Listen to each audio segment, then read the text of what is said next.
Assalamualaikum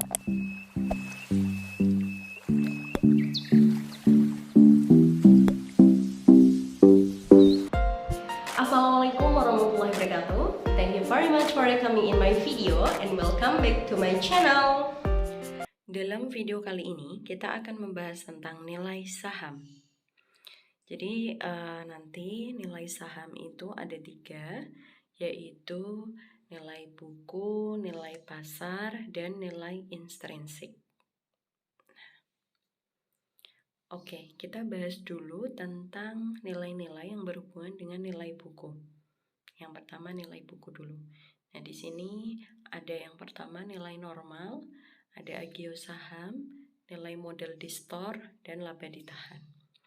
Nah, nilai normal dari suatu saham itu merupakan nilai kewajiban yang ditetapkan untuk tiap-tiap lembar saham ya. Nah, sedangkan agio saham ini merupakan selisih yang dibayar oleh pemegang saham kepada perusahaan dengan nilai nominal sahamnya. Kemudian nilai modal di store merupakan total yang dibayar oleh pemegang saham kepada perusahaan emiten untuk ditukarkan dengan saham preferen atau dengan saham biasa. Nah, kemudian laba ditahan ini merupakan laba yang tidak dibagikan kepada pemegang saham, di mana laba yang tidak dibagi ini itu diinvestasikan kembali ke perusahaan sebagai apa? Sebagai sumber dana internal untuk pengembangan perusahaan ya. Nah, kemudian nilai buku sendiri per lembar saham menunjukkan aktiva bersih yang dimiliki oleh pemegang saham dengan memiliki selembar saham. Nah, jadi di sini ada rumusnya, nilai buku per lembar sama dengan total ekuitas dibagi jumlah saham beredar. Nah, di sini ada contoh di mana ada suatu perusahaan mengotorisasi untuk menerbitkan saham biasa sebanyak 1 juta lembar dengan nilai nominal Rp5.000. Nah, pada tanggal 18 Februari tahun ini, perusahaan mengeluarkan sebanyak 800.000 lembar saham biasa dengan harga 8.000 per lembar. Nah, dari penjualan saham biasa ini, perusahaan mendapatkan kas sebesar Rp6.400.000.000. Ini hasil pengalian dari 800.000 lembar dikali dengan Rp8.000. Nah, yang terdiri dari di sini. Nah, jadi rinciannya modal saham biasa 800.000 kali 5.000 ya, kali 5.000 sama dengan 4 miliar. Kemudian agio saham biasanya 800.000 dikali 3.000, ini hasil minus pengurangan dari 8.000 dikurangi Rp5.000. Nah, jadi totalnya ada Rp2.400.000.000. Sehingga total kas yang diterima adalah Rp6.400.000.000. Nah, kemudian pada tanggal 17 November tahun ini pula perusahaan membeli kembali saham biasa yang beredar sebagai saham treasury sebanyak 100.000 lembar dengan harga pasar sebesar 15.000. Nah, nilai total saham treasury adalah di sini saham treasury-nya 100.000 ya. Ada 100.000 lembar dikali dengan 15.000. Yaitu harga pasarnya sama dengan Rp1.500.000.000. Oke. Selanjutnya pada tanggal 5 Desember tahun ini sebanyak 20.000 lembar saham treasury dijual dengan harga 17.500 per lembarnya. Dari penjualan saham treasury ini, perusahaan mendapatkan kas sebesar Rp350 juta. 20.000 kali 17.500. Nah, ini yang terdiri dari modal saham treasury Rp20.000. 20.000 dikali Rp15.000. Totalnya 300 juta. Sedangkan agio saham treasury-nya 20.000 dikali 2.500. Nah, ini dari selisih 20.000 dikurangi 17.500 ya. Nah, sama dengan 50 juta. Sehingga total kas yang diterima yaitu Rp350 juta ditambah. Nah, pada tanggal neraca yaitu 31 Desember, akhir periode tahun ini, posisi saham treasury perusahaan adalah sebanyak 80.000 lembar. Nah, 100.000 lembar pada tanggal 17 November dan dijual 20 lembar pada tanggal 5 Desember. Nah, nilai dari saham treasury ini adalah sebesar 1.200.000.000 rupiah. Ini dari 1.500.000.000 rupiah ya, dikurangi dengan 300 juta rupiah. Sehingga akan mengurangi total nilai ekuitas, misalnya laba ditahan untuk akhir tahun ini adalah sebesar 550 juta rupiah, maka ekuitas yang disajikan di neraca adalah sebagai berikut. Nah, kita lihat di sini ya, ekuitas pemegang saham. Nah, ada modal saham. Ini bisa dibaca, dipahami. Saya kira mudah. Nanti kalian bisa lebih memahaminya di PPT ya, yang sudah ada di Sunan. Kemudian, nah ini contoh yang kedua.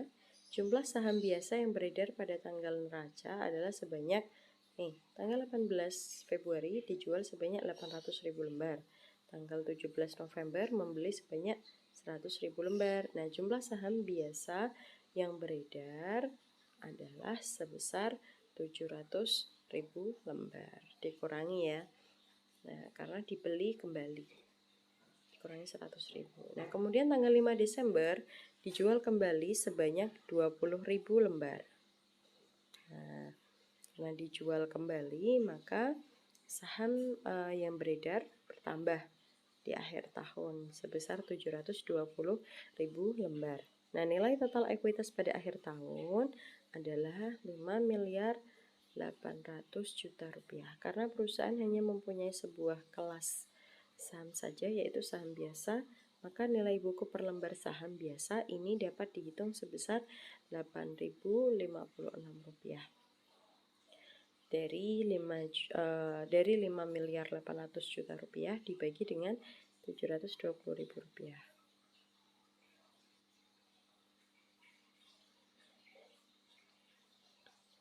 Maka nilai buku per lembar saham biasa ini dapat dihitung sebesar 8.056 rupiah. Nah, ini hasil dari 5.800.000.000 rupiah dibagi dengan 720.000 lembar. Nah, contoh ketiga juga hampir sama, nanti bisa dipahami di PPT-nya ya. Nah, ini juga sama. Ini ada contoh keempat, dividen Areas, ya, ekuitas saham preferennya berapa, nilai tebus. Nah, kemudian kita masuk ke pembahasan nilai pasar, di mana nilai pasar adalah harga dari saham di pasar bursa pada saat tertentu yang ditentukan oleh pelaku pasar. Sedangkan nilai intrinsik yaitu nilai yang bisa disebut sebagai nilai fundamental, yang artinya nilai seharusnya dari suatu saham. Nah, untuk pendekatan nilai sekarang, nah ini ada beberapa rumusnya. Saya kira bisa dipahami kok, dan ini mudah. Nanti bisa dipraktekkan dengan beberapa contoh yang sudah ada di PowerPoint. Nah, ini ada model diskonto dividen, ya, rumus-rumusnya. Nah, kemudian ini ada penyebaran dividen tidak teratur ya. Ini contohnya juga mudah, saya kira bisa dipahami di PPT-nya lagi ya, sekali lagi. Ini sangat mudah, apalagi kalau kalian punya bukunya ya, yang sudah saya katakan dari awal. Kalau pakai bukunya Jugianto, nah itu lengkap sekali. Karena saya mengambil materi ini, sekali lagi saya sudah mengatakan bahwa dari bukunya Jugianto. Nah, ini untuk dividen konstan tidak bertumbuh. Oke, lanjut. Nah, ini dividen konstan tidak bertumbuh lanjutannya ya. Jadi rumus-rumusnya itu panjang sekali, banyak sekali ya. Oke, ini ada contoh nih. Kebijakan dividen suatu perusahaan adalah membagi dividen konstan sebesar Rp1.000 tiap tahunnya. Nah, jika suku bunga diskonto per tahun adalah 20%, maka nilai intrinsik saham per lembar adalah sebesar 1000 lembarnya dibagi 0,2. 0,2 ini 20 dibagi 100 ya. Nah, 20% sama dengan 5.000. Itu nilai intrinsik sahamnya per lembar. Nah, ini ada pertumbuhan dividen yang konstan, rumus-rumusnya. Kemudian ini ada contohnya. Saya kira gampang kok, insya Allah gampang, bisa dipahami. Ini juga contoh. Kemudian sama, ini juga contoh ya. Ini harga jual akhir.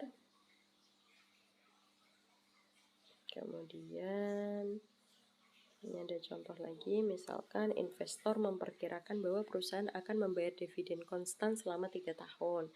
Nah, dividen tiap lembar saham untuk tahun sekarang ya sebesar Rp500. Setelah diperkirakan bahwa pertumbuhan dividen akan menurun, sehingga setelah menerima dividen pada tahun ketiga, investor akan menjual saham tersebut dengan harga sebesar Rp12.000. Nah, harga saham yang ditawarkan sekarang adalah sebesar Rp5.000. Investor ingin mengetahui nilai intrinsik dari saham ini untuk menentukan apakah membeli saham ini merupakan investasi yang menguntungkan, dengan asumsi bahwa suku bunga diskonto adalah konstan sebesar 20% setiap tahunnya. Nah, nilai intrinsik dapat dihitung sebagai berikut. Nah, ini ada rumusannya ya. Nah, tinggal dimasukkan saja angkanya. Dari contoh ini, nanti misalkan ada soal-soal yang berkaitan dengan seperti ini, nah itu sudah ada contohnya. Bagaimana memasukkan angkanya, ini harusnya di sebelah mana, di D0 atau di mana gitu ya. Nah, ini ada contoh lanjutannya sama.